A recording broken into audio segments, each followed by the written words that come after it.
देखो वृक्ष पर चढ़ करके, आसपास में कोई तालाब भी है। तो सहदेव वृक्ष पर चढ़ करके देखता है तो देखता है कि कुछ दूर बहुत बगुला उड़ रहा है। कहते भैया लगता है कि वहां तालाब है, इसीलिए बगुला वहां पर उड़ रहा है।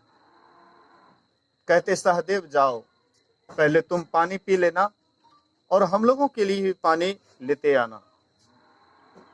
सहदेव गए, जैसे पानी चुल्लू में उठाते हैं, एक बगुला वेश में वृक्ष पर बैठा हुआ था यक्ष, और वे पूछते हैं, कहते हैं सुनो, ये तालाब पर मेरा अधिकार है, इसलिए मेरे बिना आदेश के तुम पानी नहीं पी सकते हो। पहले मेरे प्रश्न का जवाब दो, उसके बाद पानी पीना। ये सोचते हैं कि पहले पानी पी लूं, उसके बाद देखा जाएगा जो होगा, पहले प्यास को बुझा लूं। और जैसे चुल्लू में पानी उठाते हैं, पानी पीते हैं, उस समय वहीं पर वे मूर्छित हो गए। फिर युधिष्ठिर जी महाराज देखते हैं कि अभी तक सहदेव नहीं आया। नकुल से कहते, नकुल जाकर के देखो, अभी तक सहदेव नहीं आया है, क्या बात हो गया है। नकुल भी गए, सोचे बाद में पता लगाऊंगा, लेकिन पहले पानी पी लेता हूं, कंठ सूख रहा है। नकुल भी पानी उठाता है, आवाज होती है, सुनो, पहले मेरे प्रश्न का जवाब दे दो, उसके बाद पानी पीना। लेकिन वह भी आगे पीछे नहीं देखता, पानी पी लेता, वह भी मूर्छित हो जाता है। युधिष्ठिर जी महाराज कहते हैं अर्जुन से, अर्जुन तुम जाकर के देखो क्या होता है, वो लोग अभी तक नहीं आए हैं। अर्जुन गए, दोनों भाई को देखे मूर्छित अवस्था में, सोचे कि बाद में इसका पता लगाऊंगा, पहले कंठ गीला कर लो, कंठ सूख रहा है। तो जैसे वह पानी पीता है, उधर से आवाज होती है, सुनो, मेरे प्रश्न का पहले जवाब दे दो, उसके बाद पानी पीना, नहीं तो जो दोनों भाई का हाल हुआ तुम्हारा वही हाल होगा। सोचे कि जो हाल होगा, लेकिन पहले पानी पीना। कंठ सूख रहा है पानी के बिना, वह भी पानी पी गए। भीम को भेजते हैं, भीम भी पानी पी जाता, वह भी मूर्छित हो जाता है। बाद में युधिष्ठिर जी महाराज आए, सोचे कि यह पानी में कहीं जहर तो नहीं है। चारों भाई देखते वहां मूर्छित पड़ा हुआ है, मरणासन अवस्था में है, आखिर जहर तो नहीं है। तो जैसे चुल्लू में पानी उठाए, वैसे ही आवाज होती है, सुनो, ये सरोवर पर मेरा अधिकार है और मेरे आज्ञा के बिना तुम पानी पियोगे तो जो हाल तुम्हारे चारों भाई का हुआ है, तुम्हारा भी वही हाल होगा। इसलिए मेरे प्रश्न का पहले जवाब दो, उसके बाद पानी पीना। कहते कीजिए प्रश्न, क्या आपका प्रश्न है। तो बहुत सारे प्रश्न किए थे। एक प्रश्न ये भी था, किम पंथा, पंथ क्या है, रास्ता क्या है, रास्ता क्या है। युधिष्ठिर जी महाराज कहते हैं, महाजन गता सो पंथा, महापुरुष जिस रास्ते पर चलते हैं वही पंथ है, वही रास्ता है। महापुरुष किस रास्ते पर चलते हैं, बाहर में कोई रास्ता है देखने वाला जो आंख से दिखाई पड़ेगा, उस पर हम सब क्यों चलेंगे। यही तो गुप्त बात है। अगर देखने वाली बात होती, शरीर से चलने वाली बात होती, तो हम आप बहुत जल्दी वहां पहुंच जाते। लेकिन महापुरुष कहते हैं कि नहीं नहीं, वैसा वह रास्ता नहीं है, आंख से देखने वाला रास्ता नहीं है। आंख से तो तुम माया को देखते हो और माया वाला ही रास्ता को देखते हो, लेकिन निर्माया की तरफ जाने के लिए आंख से नहीं दिखाई पड़ेगा, आंख बंद करोगे तभी वह रास्ता सुझेगा। बैठे ने रास्ता काटा और चलते न बाट न पाई, है कुछ रहनी गहनी की बाता, बैठा रहे चला पुनी जाता। जो बैठता है, बाबा देवी साहब एक बार गुरु महाराज जी के हाथ को पकड़ लिए, अपने पौना के पास ले गए और कहते हैं कि लाला क्या बुझाता है। कहते हुजूर ठेला बुझाता है। बाबा देवी साहब कहते हैं, जब बैठे चूत तब निकले सूत। जब तक ध्यान पर नहीं बैठोगे, एक आसन से देर तक नहीं बैठोगे, तब तक तुम अंदर नहीं जा सकते हो। बैठे ने रास्ता काटा, चलते न बाट न पाई। है कुछ रहनी गहनी की बाता, अब बैठा रहे चला पुनी जाता। कहते हैं कोई रहनी गहनी की बात है कि जो बैठता है वही रास्ता उसी का सफर होता है, उसी का कटता है। तो हम आप बाहर में दौड़ नहीं लगा करके अपने अंदर चलें, अपने भीतर में।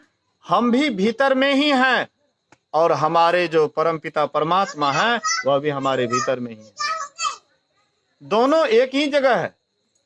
एक वृक्ष पर दो पक्षी अति सख्य भाव से है रहते, खाते एक फलों को हैं, एक बिना खाए हंसते। एक वृक्ष पर दो पक्षी हैं, एक जीवात्मा रूपी पक्षी, दूसरी परमात्मा रूपी पक्षी। दोनों एक ही वृक्ष पर हैं और दोनों एकदम आराम से रहते हैं, खाते एक फलों को हैं। एक संसार में भोगता है इसलिए रोता है, एक दृष्टा है इसलिए हंसता है। महर्षि शाही स्वामी जी महाराज को हम लोग देखते थे और बाबा भी टुकुर टुकुर देखते रहते थे। सेवक में कोई सत्संगी में झगड़ा हो जाता था तो कहीं पर सेवकों को पीट रहा है तो बाबा टुकुर टुकुर देख रहे थे, देखते थे, कोई एक्शन रिएक्शन नहीं। मतलब सेवक को पीट रहे हैं वो भी देख रहे थे, और कभी कभी सेवक भी किसी को पीट रहा था वो भी टुकुर टुकुर देखते थे, कोई एक्शन रिएक्शन नहीं। ऐसे होते दृष्टा। संत दृष्टा होते हैं, परमात्मा भी दृष्टा होते हैं और संत भी दृष्टा होते हैं। जो दृष्टा होते हैं वही हंसते हैं और जो भोगते हैं वही रोते हैं। जब हम बढ़िया बढ़िया चीज खाते हैं तो बड़ा खुश होते हैं, बड़े आनंदित होते हैं, उस समय में बड़ी खुशी होती है। अब बाद में जब रोग पकड़ता है, दुखी हो जाते हैं, तब रोते हैं। तो उस समय हंस रहे थे, अभी क्यों रो रहे हैं? महापुरुष कहते हैं इसीलिए दोनों से ऊपर उठिए, दृष्टा बनिए, होश में जीवन बिताइए, बेहोश मत रहिए। अगर होश में रहेंगे, सचेत रहेंगे, सावधान रहेंगे, अंतर साधना करते रहेंगे, धर्म कथा बाहर सत्संग। गुरु महाराज जी कहते हैं नित्य सत्संगति करो बना रहे, नित्य रोज रोज सत्संगति, सत्संग बना करके करो। धर्म कथा बाहर सत्संग, जहां पर धर्म की चर्चा होती है कहती ये बाहरी सत्संग है, अंतर सत्संग ध्यान अभंगा। कभी कभी एकांत में बैठ करके अपने भीतर में खोजो कि हम कौन हैं, कहां से आए हैं, हमको जाना कहां है। अगर आप गौर से अपने आप को देखिएगा तो आपको पता लगेगा कि हम कौन हैं। क्या हम शरीर हैं? शरीर नहीं, शरीर में रहने वाले हैं। जैसे हम मकान में रहते हैं तो हम मकान नहीं हो जाते हैं, मकान में रहते हैं। ऐसे ही शरीर में रहते हैं, शरीर हम नहीं है। तो हम कौन हैं? हम कौन हैं? हम क्या मन हैं? हम क्या बुद्धि हैं? हम क्या अहंकार हैं? ये सब भी नहीं है। तो हम कौन हैं? ये सब हमारे नौकर चाकर हैं।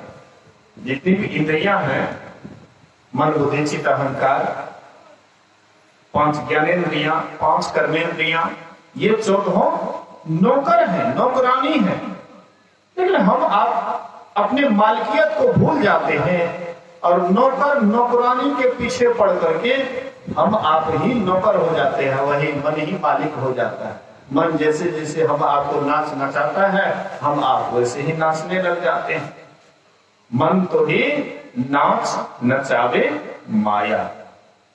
हे मन, तुमको ये माया नाच नचा रही है, आज से नहीं, जन्म जन्मांतर से तुमको नाच नचा रही है और तुम उसके पीछे नाच रहे हो। लेकिन अब नाचना बंद करो, अब तुम अपने अंदर चलो, अपने आप को जानो, अपने आप को पहचानो, अपने आप की खोज करो। और खोज करोगे तो तब तुमको मिलेगा कि मैं किसके पीछे पड़ा था। इसलिए कबीर साहब कहते हैं, भगवा की बच्चा बिलैया लेने जाए, अलगुआ कोई नहीं पतिया। मतलब बाघ के बच्चे जीवात्मा को माया रूपी बिल्ली पकड़ करके ले जा रही है, इस बात की कौन यकीन करेंगे। अर्थात संत महात्मा कहते हैं, अपने अंदर चलिए, अपने भीतर चलिए, अपने भीतर में सब कुछ भरा हुआ है। जैसे आप बाहर में मेहनत करते हैं, दो पैसा कमा करके बाहरी संसारी सुख लेते हैं, संसार में मेहनत करते हैं तो संसारी सुख मिलता है। वैसे ही आप भीतर में अगर मेहनत करिएगा, भीतर में ठहरिएगा, भीतर में शांत स्थिर रहिएगा तो भीतर की संपत्ति आपको मिलेंगे। बाहर में संपत्ति मिल जाए फिर भी आपको लगेगा कि संपत्ति रहते हुए भी कोई काम का नहीं, लेकिन अंदर वाला अगर संपत्ति मिल जाए, चाहे बाहर वाला संपत्ति आपके पास है या नहीं है, लेकिन आप अंदर से बड़े आनंद में रहिएगा, बहुत आनंद में रहिएगा। इसलिए महापुरुष कहते हैं कि जिसके जीवन में मिला सत्संग है उसको हर घड़ी आनंद ही आनंद है। कौन बाहरी सत्संग, बाहरी सत्संग कितना देर तक, कुछ देर के बाद आरती होगी, सब आदमी घर चले जाएंगे। लेकिन अंदर यात्रा करिएगा, भीतर वाला सत्संग कीजिएगा, अंदर में आपको जब कुछ मिल जाएगा बड़ी तृप्ति होती है, बहुत चैन मिलता है। मैं देखता हूं कि जो सत्संगी अंतर्मुखी हो गए हैं, अपने भीतर भी यात्रा करने लग जाते हैं, उनके सामने में संपत्ति कितना हो, संपत्ति हो, उसको फीका पड़ जाता है, कुछ भी मायने नहीं रखता है। वो अपने अंदर से इतना शांत हो जाते हैं कि आप अंदर में जाने से उसको बड़ा चैन मिलता है। इसलिए अंदर चलिए, बाहर दौड़िएगा, आप ऐसे ही दौड़ते दौड़ते थक जाइएगा, अंत में हार करके चले आइएगा। कहां गए तो कहीं नहीं, क्या मिला, कुछ नहीं, बाहर में ऐसे ही खाली का खाली रह जाइएगा। इसलिए अंतर यात्रा कीजिए, ध्यान कीजिए। ऋषि मुनि बहुत पहले से ही त्रिकाल संध्या हम आपको बता गए हैं। जब आपको भिनसर में नींद टूट जाए, खुला आचमन कर लीजिए, एकदम शांत से बैठ जाइए। उस समय कोई दिमाग पर कोई भी बात दिमाग को मत लाइए, सब बात को भूल करके पहले ध्यान कर लीजिए, शांत चित्त होकर के। उसके बाद जब आप स्नान करते हैं तब भी ध्यान कर लीजिए। और फिर शाम के समय अभी सांझ बाती का कुछ देर के बाद सांझ बाती दीजिएगा, तो खुला आचमन करके सांझ बाती दे दीजिए और बैठ जाइए ध्यान पर। ध्यान करके जब करके ध्यान करके जब भोजन बनाइएगा, पूरे परिवार में वह शांति आपके द्वारा पूरे परिवार में वह शांति फैलेगी। इसलिए हम आप भी यह करें, त्रिकाल संध्या करें, समय समय पर ध्यान सत्संग करें। हमारा इहलोक और परलोक इसी से बनेगा, इसी से हमारा जीवन का कल्याण